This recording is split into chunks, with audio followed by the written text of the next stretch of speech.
একটা অন্যায় তো বাংলাদেশে 1999 জন বাপ মা করেন। বেশিরভাগ বাবা মা এই জায়গায় এসে ভালো মানুষের পরিচয় দিতে পারেন না, মুসলমানের পরিচয় দিতে পারেন না। কিয়ামতের ময়দানে বহু হাজী সাহেব বাবা, বহু গাজী সাহেব বাবা, বহু দাড়িয়ালা বাবা, বহু তাহাজ্জুদ গুজার বাবা, বহু নেকামলকারী বাবা, বহু দানকারী বাবা, বহু কোরআন তেলাওয়াতকারী বাবা, বহু জিকিরকারী বাবা, বহু নেককার বাবা, বহু মসজিদ প্রতিষ্ঠাকারী বাবা, বহু মাদ্রাসা প্রতিষ্ঠাকারী বাবা, বহু আলেম বাবা আল্লাহর কাছে ধরা পড়ে যাবে এই একটা জায়গাতে যে ছেলেকে সম্পদ দিয়েছেন, সম্পদে মেয়েকে দিয়ে যান নাই, নিজে যে জীবিত থাকতে অন্যায় করে গেছেন। এটা করা যাবে না, এটা গুনাহ। সন্তানদের মধ্যে কোনো প্রকার বৈষম্য করা যাবে না। এক সন্তানকে জমি লিখে দিলেন, আরেক সন্তানকে দিলেন না।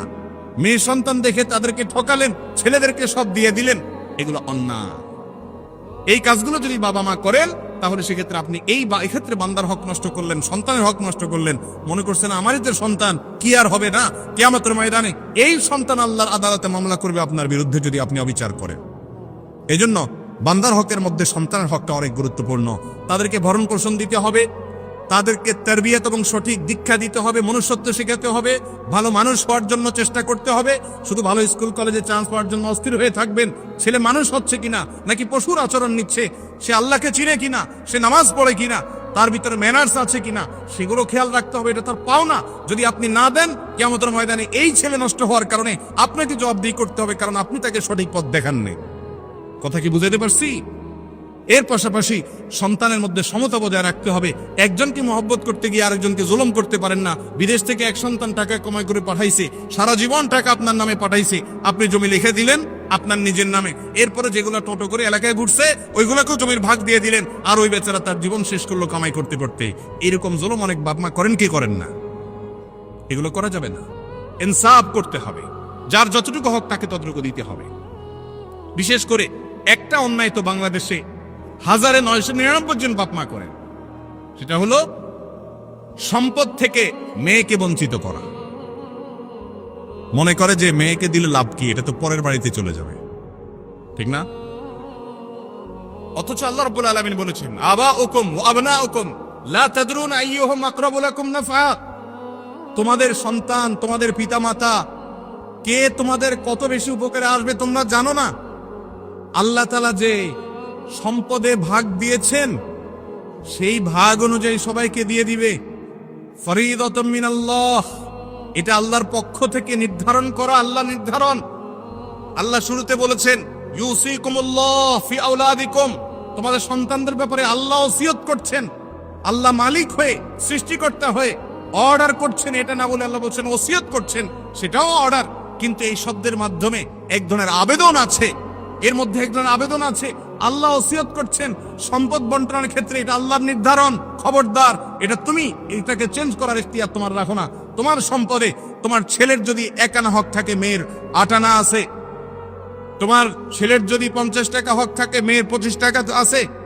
বেশিরভাগ বাবা মা এই জায়গায় এসে ভালো মানুষের পরিচয় দিতে পারেন না, মুসলমানের পরিচয় দিতে পারেন না।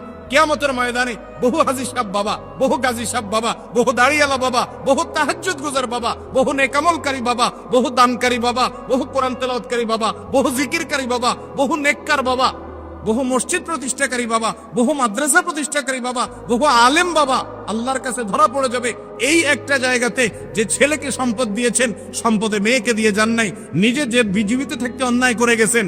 এটা করা যাবে না, এটা গুনাহ। আপনার ঘরে জন্মগ্রহণ করেছে, সে আপনার সন্তান, তার পাওনা হয়ে গেছে, এটা আপনাকে দিতে হবে। এমনকি সে যদি আপনার কথা না মানে, সে আপনার প্রতি খেয়াল না রাখে, তারপরও তাকে এই হক দিতে হবে। এটা আল্লাহর নির্ধারণ, আপনি এটাকে চেঞ্জ করার কোনো অধিকার রাখেন না। কথা কি বুঝাতে পারছি ভাইরা আমার? আপনার মেয়েকে আল্লাহ তাআলা সম্পদে যে অধিকার দিয়েছেন সেটা দিতে হবে। বাংলাদেশে জমির দলিলগুলো যাচাই করে দেখেন, চেক করে দেখেন, কয়টা দলিলে দেখবেন মেয়েরা মালিক? সব ছেলেরা। মেয়েদের প্রতি আমরা অত্যাচার করছি, অবিচার করছি, তাদের অধিকার দিচ্ছি না। তাদের অধিকার দিতে হবে। বাবারা, বান্দার হক বড় ডেঞ্জারাস, বড় ডেঞ্জারাস। ইয়াউমা ইয়াফিরুল মারউ মিন আখি ওয়া উম্মিহি ওয়া আবিহি, কিয়ামতের দিন সন্তান বাপকে দেখে পালাবে, ছেলে মেয়ে পরিচয় দিবে না সেদিন। আপনি এর আশা করেন না যে আমারই তো মেয়ে। অনেক বাপ মা আছে নিজের এই অবৈধ কর্মটাকে হালাল করার জন্য মেয়েকে ডেকে বলে, বা মা তোমাদেরকে আল্লাহ অনেক দিচ্ছে, এখন তোমরা তো যাই হোক বিয়ে শাদী হয়েছে, খরচ টরচ করছি, এখন এগুলো আমি এদেরকে দিতে চাই, তোমরা কি বলো? তো মেয়েরা শরমে পড়ে লজ্জায় পড়ে কি আর বলবে, ঠিক আছে আব্বা আপনি যেটা ভালো মনে করেন।